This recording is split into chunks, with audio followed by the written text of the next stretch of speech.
नमस्कार दोस्तों, story audio book Mumbai channel में आपका स्वागत है। अगर आपको ये कहानी पसंद आती है तो चैनल को सब्सक्राइब करें। तो चलिए शुरू करते हैं। अब तक आप लोगों ने सुना कि मीनल देवी अनाया से मिलने के लिए हर्षवर्धन की विला आती है और वह अनाया को हर्षवर्धन की जिंदगी से निकलने की धमकी देती है और अनाया भी उसी अंदाज उसे जवाब देती है, जिसे सुनकर मीनल देवी गुस्से से तमतमाते हुए बोली, तुम सच में एक गाँव में बड़ी हुई देहाती लड़की हो। तुम्हें ये तक नहीं पता कि बड़ों से किस तरह से बात करते हैं। भूलो मत, अभी भी मैं रावत परिवार की मुखिया हूँ और तुम्हारे पति की दादी हूँ। तुम्हें मुझे रिस्पेक्ट दिख नहीं चाहिए।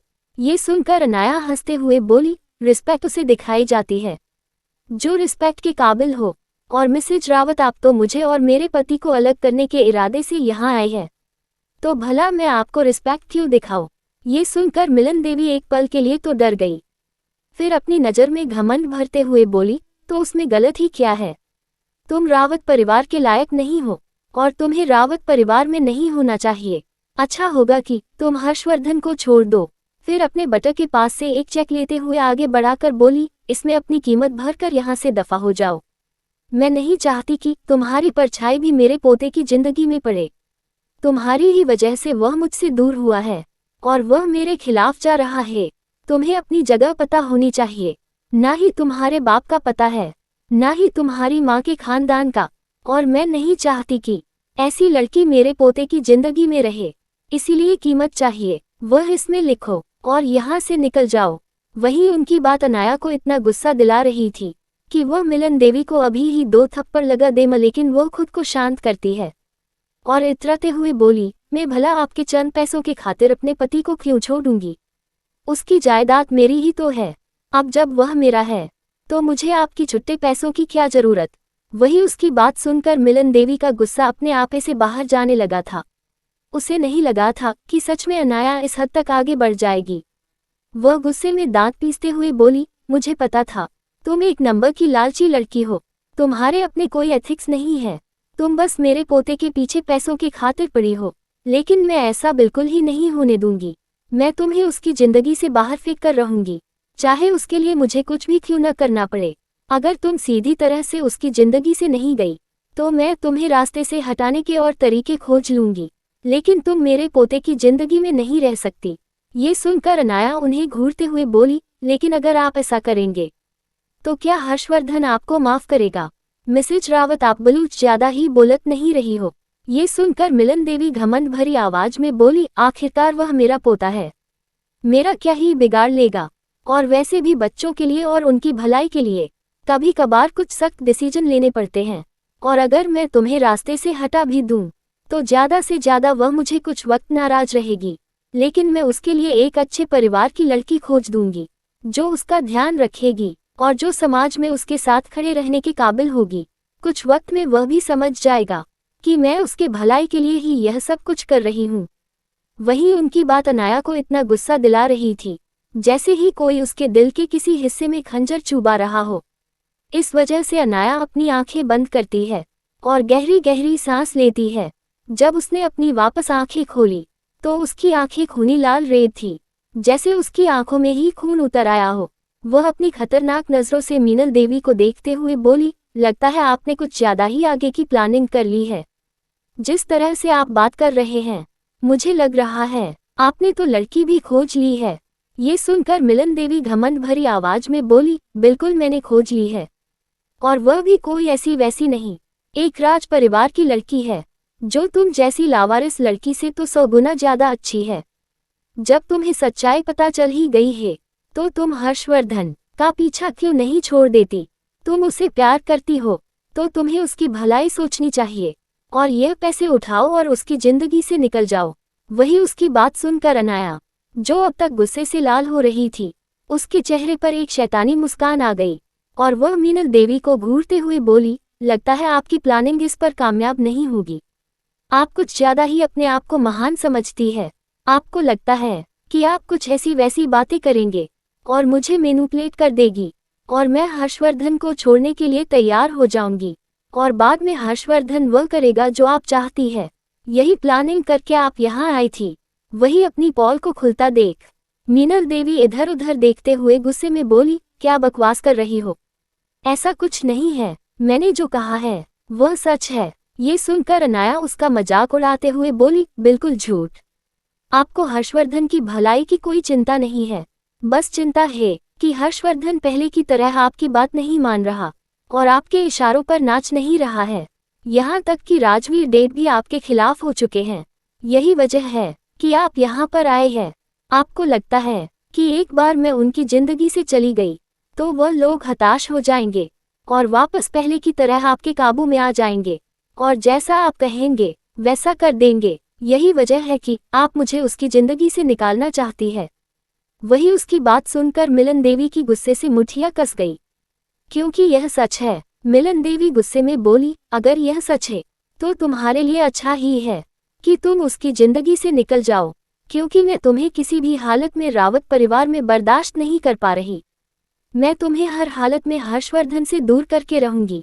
उसे उसी लड़की से शादी करनी होगी जिसे मैं चाहूंगी। ये सुनकर अनाया गुस्से में मीनल देवी को घूरते हुए बोली, बस बहुत हुआ। आप खुद को कुछ ज्यादा ही महान समझती है और खुद को न्याय की मूर्ति समझ रही है, लेकिन आप कोई दूध की धुली हुई नहीं है। आपसे ज्यादा काला दिन मैंने आज तक किसी का नहीं देखा। जो अपने ही बच्चों को अपने स्वार्थ के लिए निगल जाए वह माँ कहलाने के लायक नहीं होती। वही ये सुनकर मिलन देवी को इतना गुस्सा आया कि वह हौंफते हुए बोली, बस बहुत हुआ। तुम बस उन पर इल्जाम लगा रही हो। तुम जानती ही क्या हो मेरे बारे में। ये सुनकर अनाया उन्हें घूरते हुए घमंड भरी आवाज में बोली, क्या जानना चाहती हो आप अपने बारे में? मैं बताती हूँ। आप एक राज परिवार में पैदा हुई है। वैसे तो आपका कुल बड़ा है, लेकिन राज परिवार में पैदा होने की कुछ खामियां भी है। वहाँ पर औरतों को ज्यादा तवज्जो नहीं दी जाती। बचपन से ही आपको कुछ नियमों रहना पड़ा। यह मत करना, वो मत करना, जिससे खानदान की इज्जत कम हो जाएगी। आप ये चाहती थी कि आपको अपने ही परिवार की विरासत मिले, लेकिन यह मुमकिन नहीं था, क्योंकि वह विरासत घर के लड़के को ही मिल सकती है। इसलिए आपके परिवार की सारी चीज आपके भाई को ही मिलने वाली थी। यहाँ तक कि बचपन से ही आपके साथ भेदभाव हुआ। आपके भाइयों को सबसे अच्छी परवरिश मिली। उन्हें जो चाहिए वो तुरंत हासिल हो जाता था। आपको किसी चीज की डिमांड करने पर बहुत कुछ सुनना पड़ता था। जैसे जैसे आप बड़ी होती गई वैसे वैसे ये भेदभाव आपके दिल में नफरत पैदा करता गया। एक वक्त ऐसा आया जब आपको बिजनेस की स्टडी करनी थी, क्योंकि आप जानती थी कि आपको खानदान की विरासत को नहीं मिल सकती, लेकिन आप एक सफल बिजनेस वूमेन बनाकर अपने परिवार को ये दिखाना चाहती थी कि आप भी परिवार की विरासत आगे बढ़ाने के लायक है। लेकिन आपके परिवार ने आपका फैसला नहीं माना और आपको आगे पढ़ाई करने से रोक दिया। ये चीज आपके दिल में इस तरह चुभी कि आपने अपने ही परिवार के खिलाफ विद्रोह कर दिया और बिना कुछ कहे कई सारे पैसे और गहने लेकर आप घर छोड़कर बाहर भाग गई। अपनी पढ़ाई पूरी करने के लिए आप सीधे ही बिजनेस स्टडी के लिए राजधानी चली गई और आपके भाग जाने के बाद आपके परिवार वालों ने भी आपका ज्यादा ध्यान नहीं दिया और दुनिया को ये बता दिया कि आप अब इस दुनिया में नहीं रही और आपका वजूद ही आपके परिवार में मिट गया। दूसरी ओर आप मेहनत कर रही थी खुद को साबित करने के लिए, इस उम्मीद में कि एक दिन आप अपने ही खानदान की विरासत को हासिल कर पाएगी। लेकिन जैसे जैसे आप बाहर निकली और लोगों से मिली, आपने दुनिया की कठोर सच्चाई को देख लिया है, जो आपने महल में कभी नहीं देखी थी। महल में आप अपने परिवार की प्रोटेक्शन में रहती थी, तो आपने कभी चालबाज और धोखेबाज लोग नहीं देखे थे। जिस राजमहल में आप रहती थी वहां पर आपको इज्जत मिलती थी। लोग आपको राजकुमारी का दर्जा देते थे, क्योंकि आप एक रियासत की राजकुमारी थी और लोग आपको सम्मान के साथ देखते थे। लेकिन जैसे ही आप वहां से बाहर निकली, लोगों की नजरों में आप एक बेकार लड़की बन गई, जिनके खानदान का भी कोई पता नहीं था। धीमे धीमे करके लोग आपको नीची नजरों से देखने लगे और बात बात पर आपकी इंसल्ट कर देते थे। यहाँ तक कि आपको कई बार लोगों ने ऐसा महसूस करवाया कि आपके पास कोई पावर नहीं है। ये चीज धीमे धीमे करके आपके दिल में इस कदर घर कर गई कि आपने ठान लिया कि आप बहुत कामयाब बिजनेस वूमेन बनेगी।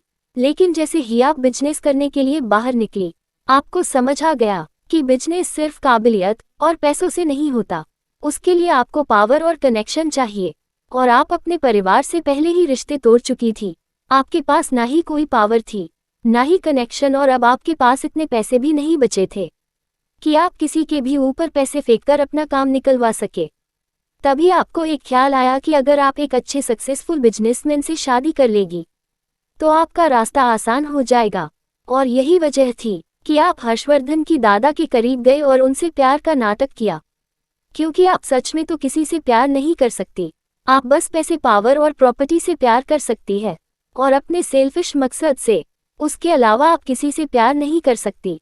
आपने उन्हें शादी के बाद धीमे धीमे करके बिजनेस की बारीकियां सीखी, बिजनेस कैसे चलाते हैं वह सीखा।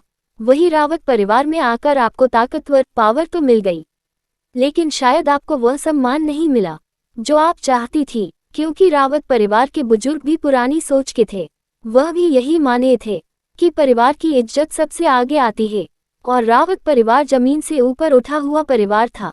वह पहले से ही अमीर नहीं था, बस उनकी पिछली 5 पीढ़ियां ही अमीर थी, और मेहनत करके वह अपने बिजनेस को आगे बढ़ा रहे थे। और रावत दादाजी की नज़रों में लेगेसी और बिजनेस ही सब कुछ था, इसलिए आप उनसे भी संतुष्ट नहीं हुए, और आपकी नज़रें अभी भी अपने असली परिवार की विरासत पर थी, जिसको हासिल करने के लिए आपने क्या कुछ नहीं किया और इतनी मेहनत की थी। और कितने राज खोलेगी अनाया मीनल देवी के, और क्या होगा जब इस बारे में हर्षवर्धन को पता चलेगा? क्या आगे मीनल देवी यहाँ से हार कर जाएगी? अगर आपको अगला एपिसोड चाहिए तो लाइक करें, कमेंट करें और चैनल को सब्सक्राइब करें।